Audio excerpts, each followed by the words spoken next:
If you hold a vinyl record up to the light just the right way, you will see something that looks almost like a map. A very gentle, very circular map made of lines so close together that they almost blur into each other. Hundreds of them. Thousands, actually.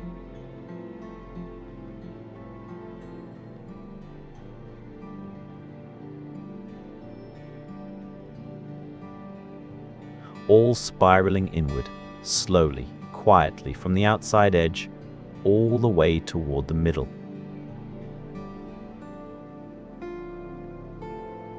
That is where the music lives. It is hard to believe the first time someone tells you. All that music, a whole orchestra, or a singer's voice, or a drum beat that shakes the floor, tucked into those tiny, quiet lines.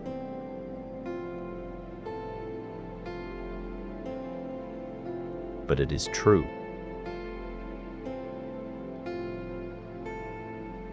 Every single note, every breath,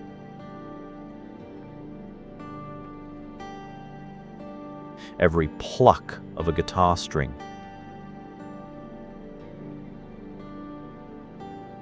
it is all there, pressed into the surface of a flat, black disc, waiting patiently, the way a story waits inside a closed book. Let's take our time and find out how. A vinyl record is a round, flat object.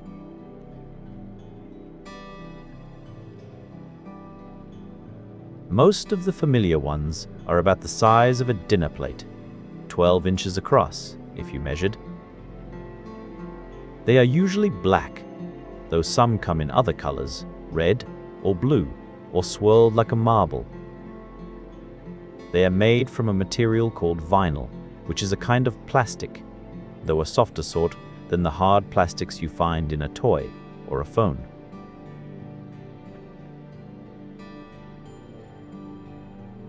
Vinyl is just firm enough to hold its shape and just soft enough to be pressed very precisely with a pattern. And what a pattern it is. That spiral of lines you saw when you held it up to the light. Each of those lines is called a groove. Just one groove, actually. That is an interesting thing.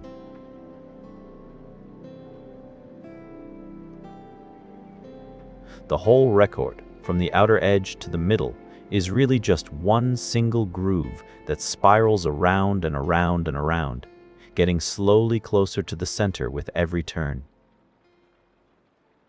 Like the shell of a snail, if you could unwind it.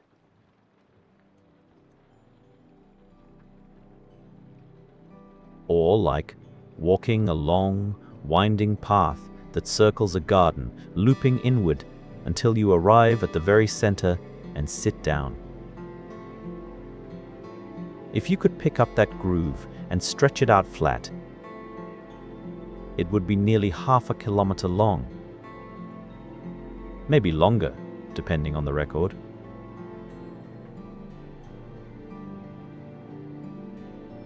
All of that, coiled up into a disc you could hold in both hands. Isn't that something?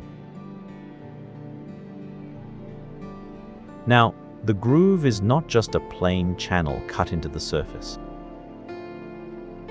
It is not a simple scratch or a straight line. It wiggles. This is the important part. So let's stay here a moment and let it settle in gently.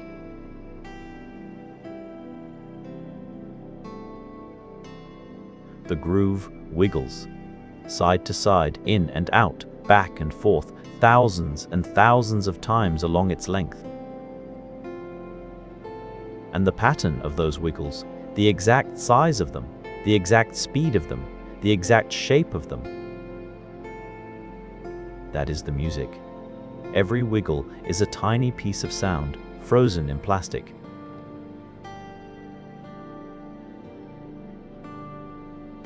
The wiggles for a slow, low, rumbling bass note are long and wide and lazy. The wiggles for a high, sweet, flute-like note are very small, very fast, almost too tiny to see. And all of these wiggles run along the groove at the same time, layered over each other, like different voices speaking together in a room, all preserved exactly as they were.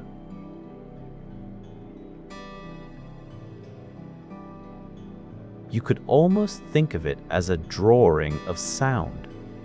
The groove draws the shape of the music into the vinyl, and then the record player reads that drawing and turns it back into real, living sound again. And it does this with a needle.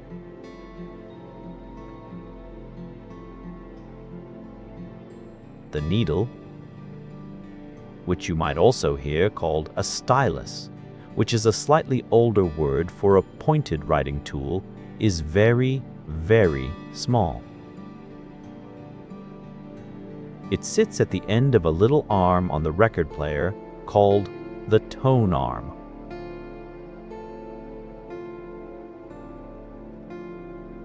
The tone arm is long and thin, a bit like an extended finger, and it reaches out over the spinning record and lowers the needle gently into the groove. Gently is the right word. The needle rests there with almost no weight at all, just enough to stay in contact with the groove, barely any pressure, the lightest possible touch.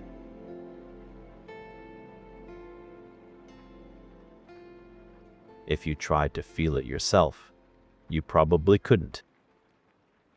It is that light. And then the record spins. The motor inside the record player turns the disc, slowly, steadily, in a circle. Not fast, not rushing. Most records spin at 33 1/3 rotations per minute, which means the record goes around once, twice, 3 times.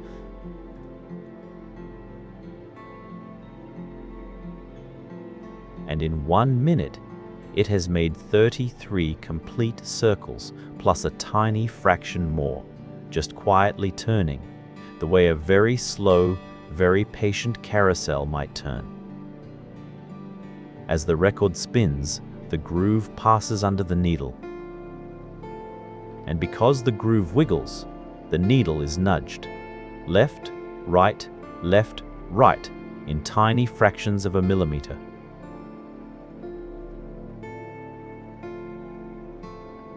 The groove's wiggles push the needle back and forth, exactly following the shape that was pressed into the vinyl. The needle dances. Can you imagine something so small, moving so precisely? The needle is following a path that was drawn for it, a path made of music, and as it follows that path, the music begins to come back to life.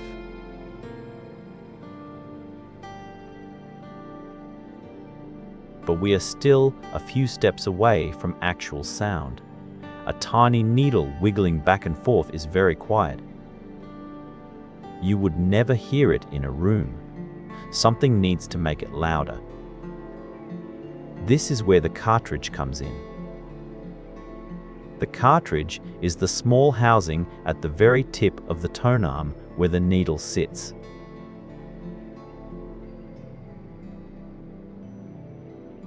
It is a small rectangle, not much bigger than your thumbnail, and inside it there is something quite magical in a quiet, everyday sort of way.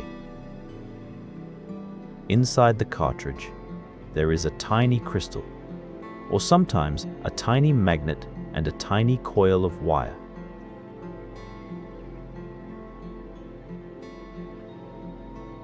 These are the kinds of materials that have a very particular talent. When you bend them, or move them, or apply a little pressure to them in just the right way, they produce a small electrical signal. A tiny pulse of electricity, like the faintest whisper of current.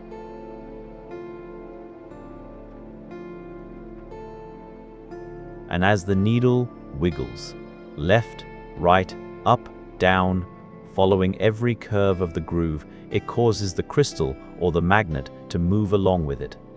And every time it moves, it makes one of those tiny electrical pulses.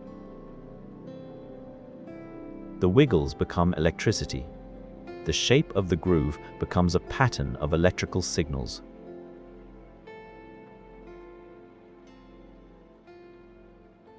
The music, which was pressed into plastic, is now flowing as a gentle current through a very thin wire. This is called a signal. And the signal needs a bit of help before it can do anything useful, because right now it is still very, very faint. Think of it like a candle.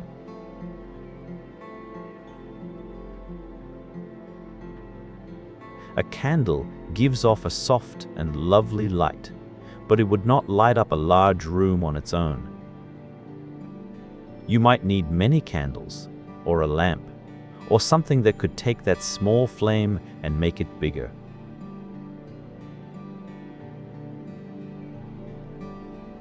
Not change it, not turn it into something different. Just make it more of what it already is.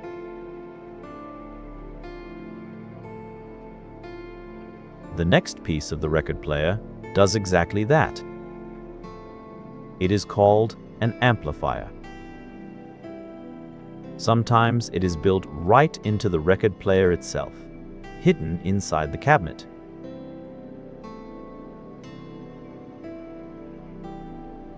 Sometimes it is a separate box nearby with a volume knob on the front, and it hums very softly when you put your ear against it. The amplifier takes the tiny electrical signal from the cartridge, that whisper of current, and it increases it. It makes the signal bigger and stronger without changing its shape.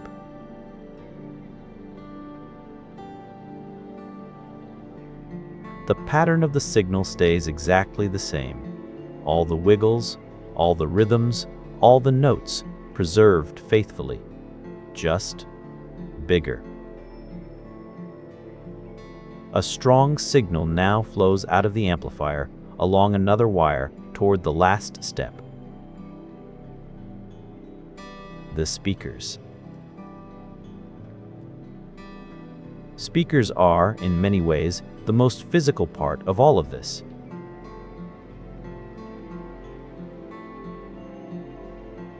Everything else we have talked about has been very small, very quiet, very hidden. But speakers do something you can see and feel, and sometimes even put your hand near and notice the air moving. A speaker is, at its heart, a cone.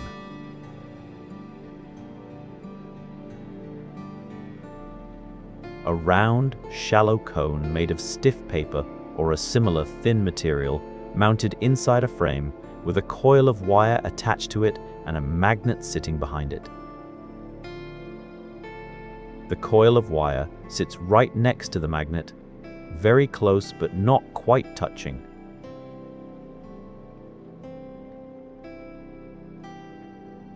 When the electrical signal arrives from the amplifier, it flows through that coil of wire. And when electricity flows through a coil of wire near a magnet, something happens. The coil becomes magnetic itself for a moment, and it is pushed and pulled by the magnet next to it. It moves back and forth, in and out.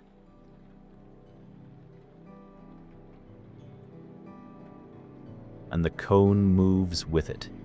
The cone moves in and out, back and forth, following the pattern of the signal exactly. And as it does, it pushes the air in front of it. Back and forth, back and forth.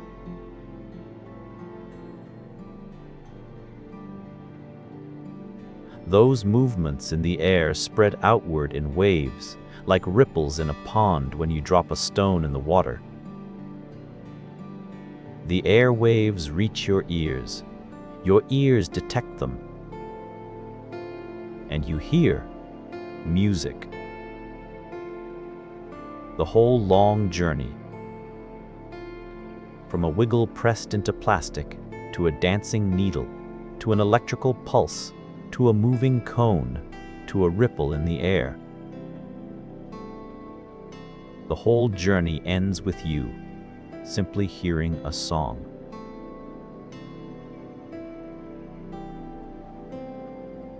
Let's go back to the beginning for a moment and think about how those wiggles got into the vinyl in the first place, because someone had to put them there.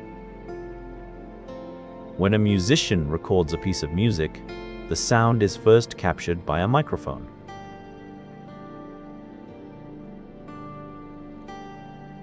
A microphone works in almost the opposite direction to a speaker. Instead of turning electricity into sound, it turns sound into electricity. The sound waves from the music, the singer's voice, the instruments, all of it, hit the microphone and cause a small part inside it to vibrate. And those vibrations are turned into an electrical signal.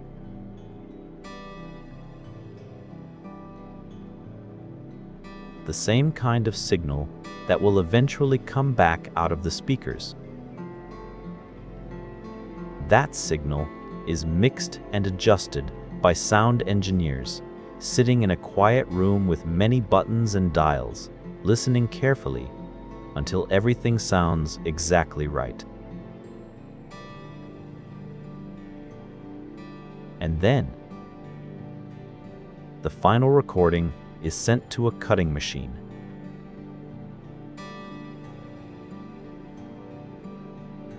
The cutting machine has a stylus too, but a very different one. A cutting stylus made of something very hard, often a special sapphire or a diamond tip. And this stylus is connected to a system that moves it according to the electrical signal of the music.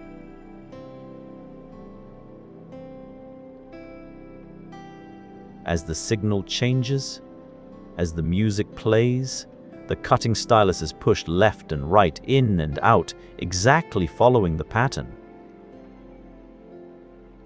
Beneath the cutting stylus, a blank disc is spinning. Not vinyl yet.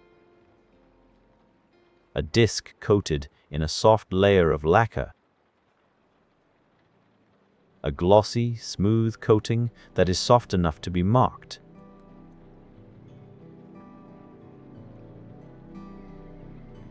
As the cutting stylus vibrates with the music, it carves a groove into the lacquer. A spiral groove from the outside edge to the middle that wiggles according to every note and every beat of the music. That lacquer disc then goes through a series of careful steps, coated in metal, pressed into a mold, used to make copies. Until eventually, a factory is pressing warm vinyl under heat and pressure between two metal plates, and the pattern from that first lacquer groove is transferred, faithfully, into thousands and thousands of copies.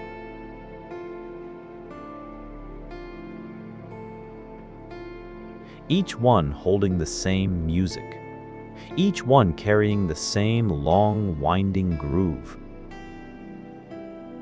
And then, one of those records ends up in a shop or a collection, and someone puts it on a turntable and drops the needle in the groove, and the whole thing begins again.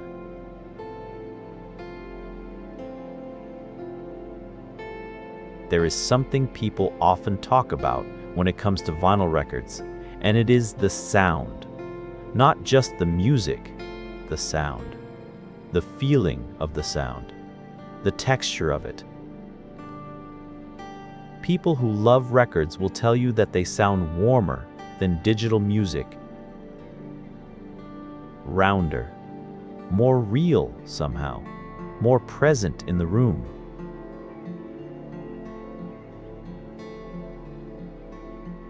And there is a gentle reason for this that is worth understanding.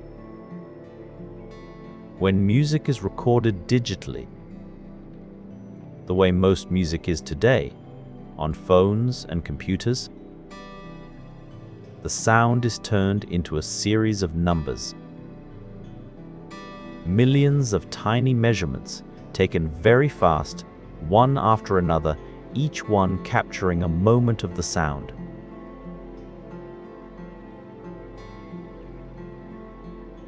It is a very good system, and it is very precise. But between each measurement, there is a tiny gap, almost too small to matter. But it is there. A vinyl record, on the other hand, is an analog recording. The groove is a continuous, unbroken line. There are no gaps.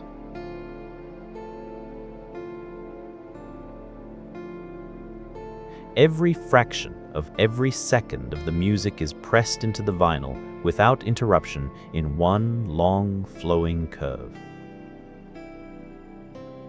Some people find that this gives the sound a smoothness that is hard to describe, but easy to feel.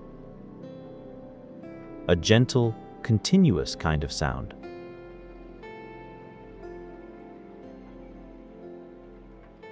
Like the difference between walking on smooth grass and walking on a very fine gravel path. Both get you where you are going. But one is a little softer underfoot. And there is another thing about vinyl records that people love, though it is slightly funny and slightly surprising. The crackle. The crackle.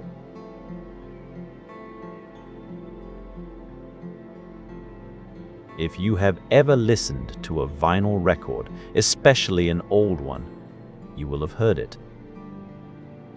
A soft, gentle crackling sound underneath the music, like a small, very calm fire in a distant room, or like light rain falling on leaves somewhere outside. A tiny hiss and pop. This comes from the groove itself.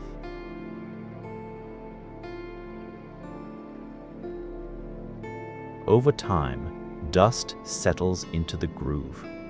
The needle picks up small imperfections in the surface. Sometimes there is a tiny scratch from a careless moment, a fingerprint, a speck of something invisible that has lodged in the path. And all of those things are physical, real, present in the groove.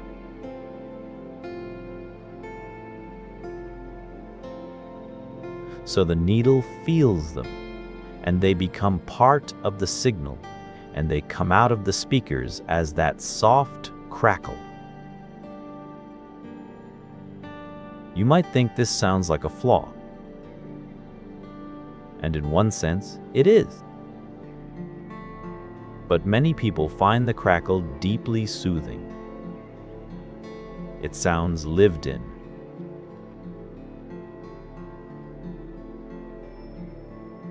It sounds like a record that has been loved and played and carried through life. It sounds like history. Like all the other times someone has sat and listened to this exact record in some other room at some other hour, maybe years and years ago. All of that time is there in the crackle.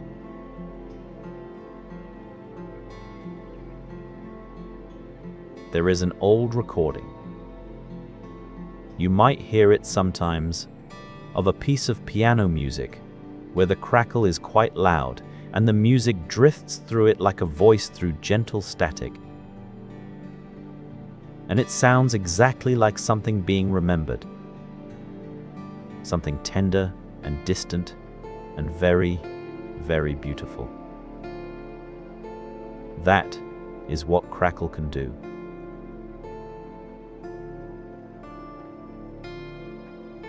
The needle, the little stylus we have been talking about so much, is worth pausing on for just a little longer, because it is made of something remarkable. Most modern record needles are made of diamond. Real diamond. The hardest natural material in the world.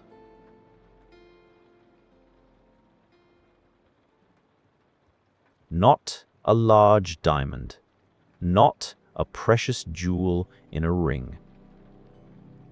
Just a tiny, carefully shaped piece of diamond, a fraction of a millimeter across, ground into a rounded point. And because it is diamond, and diamond is so hard, it can travel along that groove hundreds and hundreds of times without wearing away.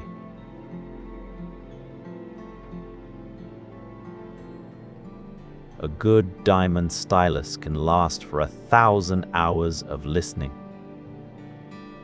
Or more. The needle rides through the groove, the way a small boat rides on a calm river. Following the bends, feeling every movement, but not fighting against anything. A diamond riding in a groove, playing music that was cut there perhaps 50 years ago.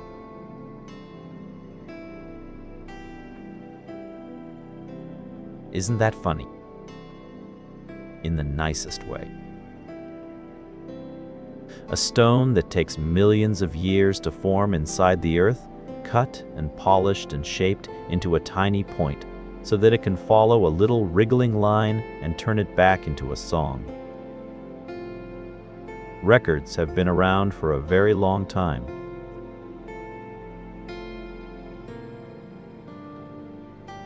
The earliest recordings, from more than 100 years ago, were not made on vinyl at all. They were made on cylinders, actually, round tubes coated in wax, with the groove spiraling around the outside.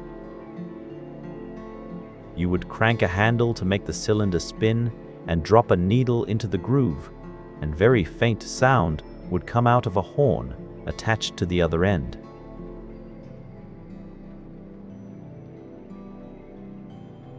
Just the mechanical movement of the needle amplified by the shape of the horn with no electricity at all. Those first recordings sound very strange now. Thin and far away and slightly dreamlike, as if the person singing had their voice wrapped in gauze and tucked inside a jar. But you could understand them.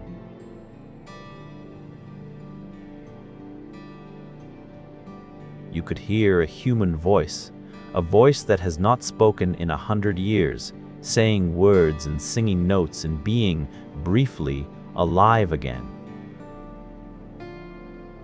That is a remarkable thing about recorded sound. It keeps a moment. It holds it still, the way a photograph holds a face. And then it gives it back, years later, intact.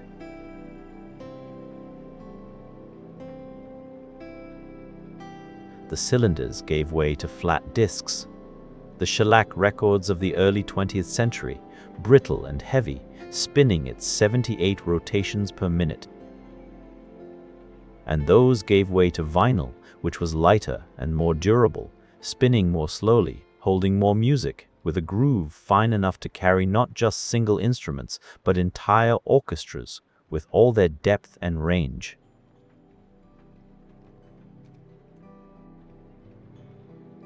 And vinyl, even now, has not quite gone away. People still make new records.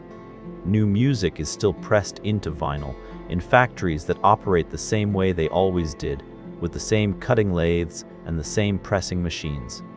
And people still buy them. More people, actually, than in quite a few decades.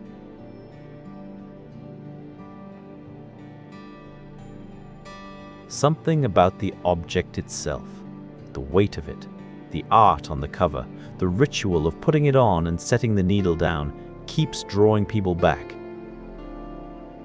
There is a ritual, yes. That is a good word for it. When someone puts on a record, they are doing several things.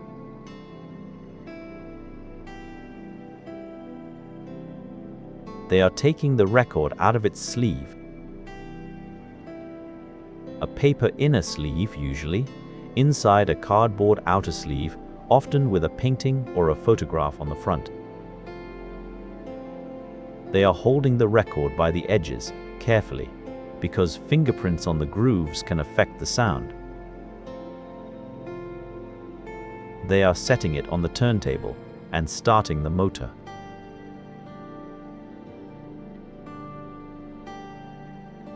Then they lift the tone arm. They hold it gently. They move it out over the record, over that very first groove near the outer edge. And they lower it. There is a moment, just after the needle touches the record. But just before the music begins, where there is only the hiss of the spinning surface, the faint whisper of vinyl moving under diamond.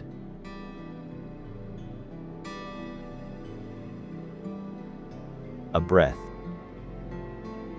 A pause. And then the music starts.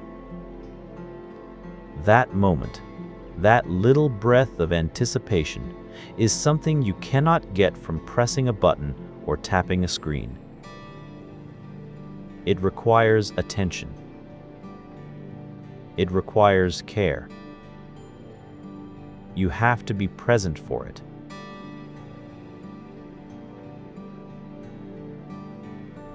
And in being present for it, in that small act of lowering the needle, you are connected to the whole chain, the groove, the music, the cutting lathe, the recording session, the musicians, the song itself.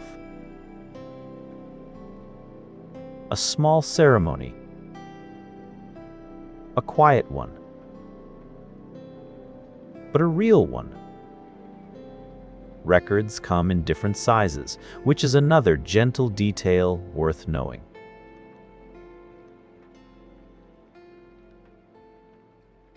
The large ones, 12 inches across, are called LPs.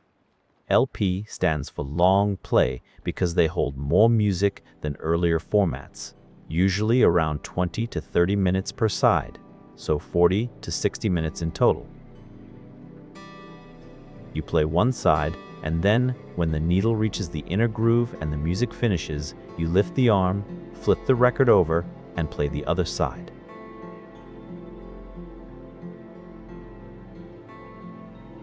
Flipping a record is one of those small, satisfying physical acts that is easy to overlook. The record has a side A and a side B. Most of the time, the first side is the first half of the album, and the second side is the second half.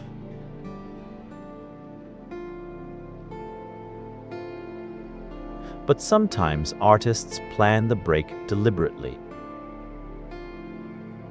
putting a particular song last on side A so that the pause of flipping the record gives the listener a moment to breathe before the second half begins. The smaller records, 7 inches across, are called singles. They usually hold just 1 or 2 songs per side.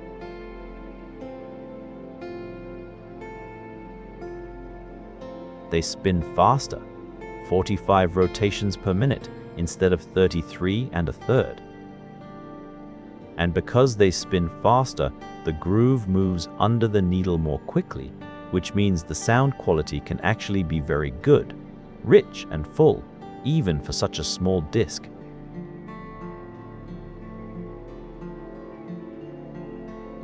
Seven-inch singles often come in picture sleeves.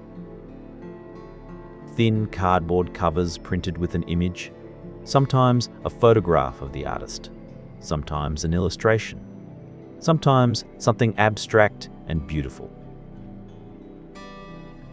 Collectors keep them carefully, stacked in alphabetical order or by label, or by year, or by some other private system that makes perfect sense to them and possibly no one else.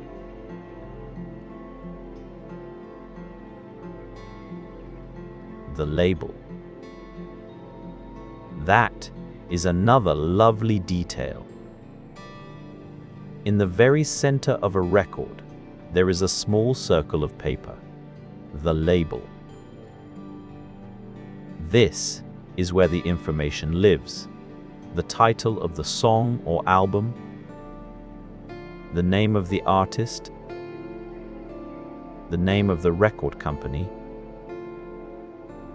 the year it was made, sometimes the name of the engineer or the studio, sometimes a small logo or design.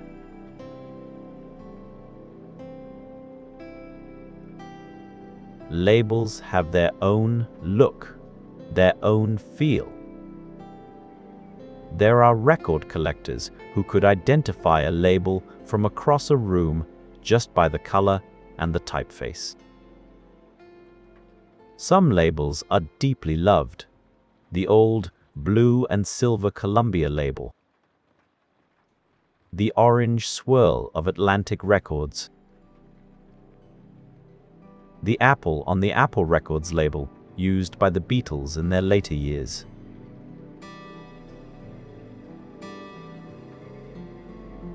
The rainbow rim of a Deutsche Grammophon classical recording. These small circles of paper are a kind of identity. They tell you who made the thing and when and under what circumstances. They are tiny windows into a particular moment in music history.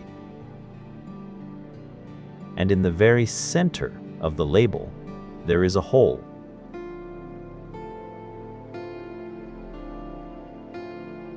A round hole, about the size of a coin. This is where the turntable's spindle goes. The small metal post at the center of the spinning platform. The record drops onto the spindle, settles flat, and then the whole disc rotates around that center point. Everything moves around the center.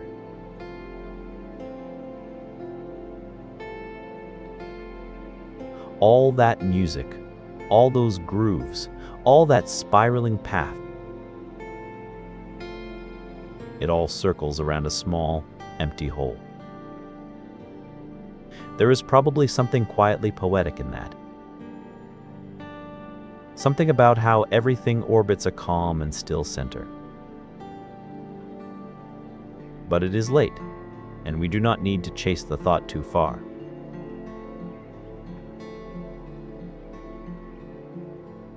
Let's just let the record spin for a while.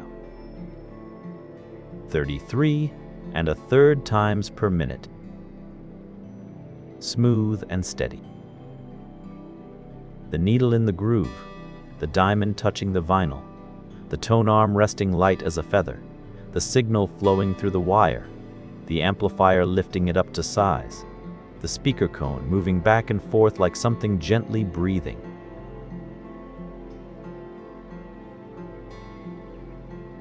All of that happening quietly, simultaneously, in a room somewhere. Maybe with a lamp on, maybe with something warm nearby. Maybe with someone sitting in a chair, not doing very much else, just listening. Just listening. There is an argument, a gentle one, not worth fighting over. That listening to a record is one of the most restful things a person can do.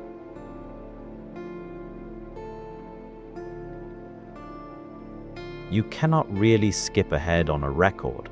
You can pick up the needle and move it, yes, but it feels slightly wrong, slightly hasty. The record wants you to follow the groove, to start at the beginning and move slowly inward and let the music arrive in the order it was meant to arrive. It teaches patience, a little.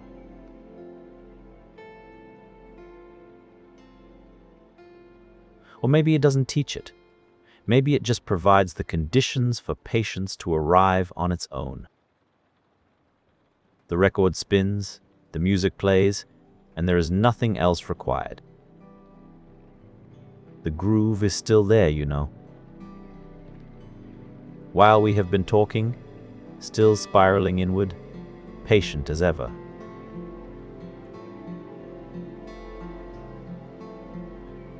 Still holding all those wiggles, all that information, all that music pressed into the plastic and waiting. The thing about a groove is that it does not forget. You could press a record today and put it in a sleeve and tuck the sleeve into a box and store the box somewhere cool and dry and away from sunlight.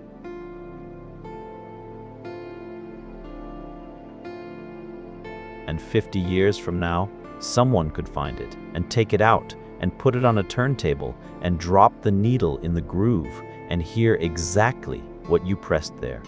Every note, every nuance, every quiet breath between the phrases. That is the permanence of physical things.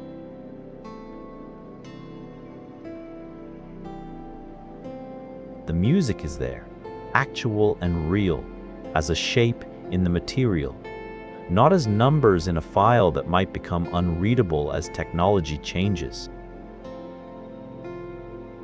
As a groove, as a physical fact. A song, made solid. There is something about that which feels very satisfying in a deep and unhurried way.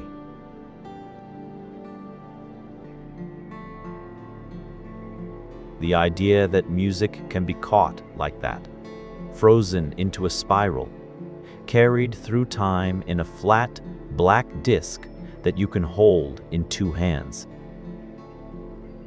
The needle finds the groove, and the music comes back, just as it was. Some records get played so often that they develop a particular quality to their sound.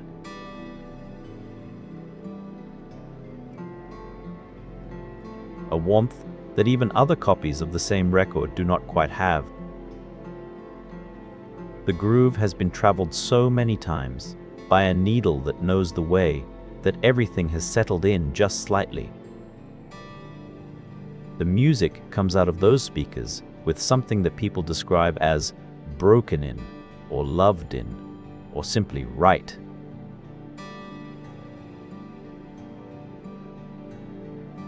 Like a favorite chair that has adjusted itself over years to the exact shape of the person who sits in it. Like a path through a garden that is easier to walk because so many feet have walked it before.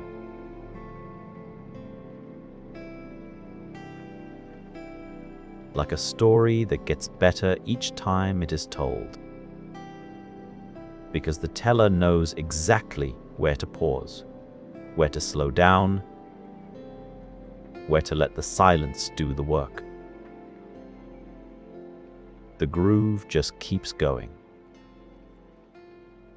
Round and round, inward and inward, carrying everything, holding everything, all the way to the center, where the music softly ends and the needle lifts and the room is quiet again.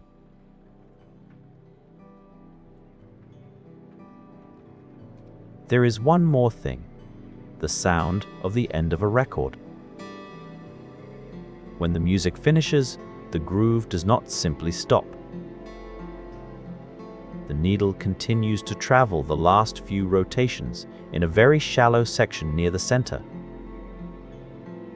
Sometimes just a locked groove, a tiny circle that the needle follows endlessly, producing just the soft hiss of vinyl against diamond.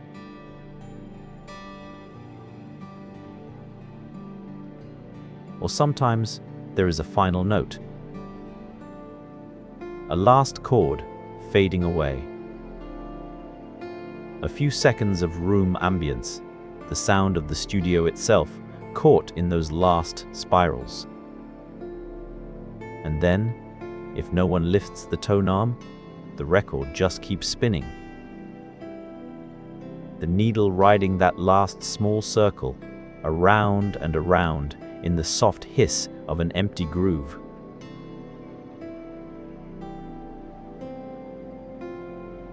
It is a slightly dreamy sound, a record that has finished its music but has not stopped moving. Going around quietly, carrying nothing now but the faint memory of sound, a whisper of plastic and air. The motor turns. The disc goes around. The needle rests in the groove and follows it faithfully, just as it always has.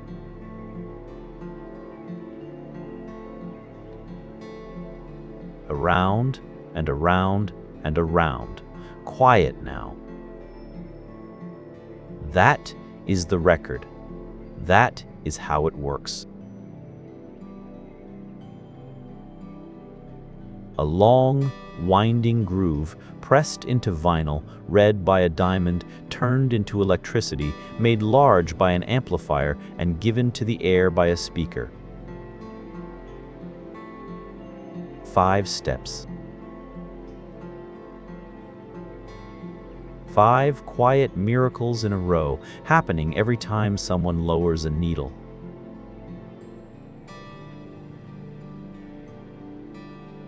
And it has been happening, in one form or another, for more than 100 years. Long before most of us were born. Long before the people who play the records were born. Long before the musicians who made the music were born, in some cases. All of it still working, still carrying music, still spinning. 33 and a third.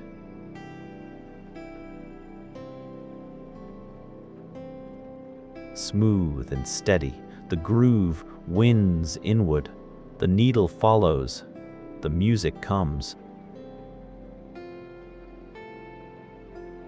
And then, very gently, it is quiet.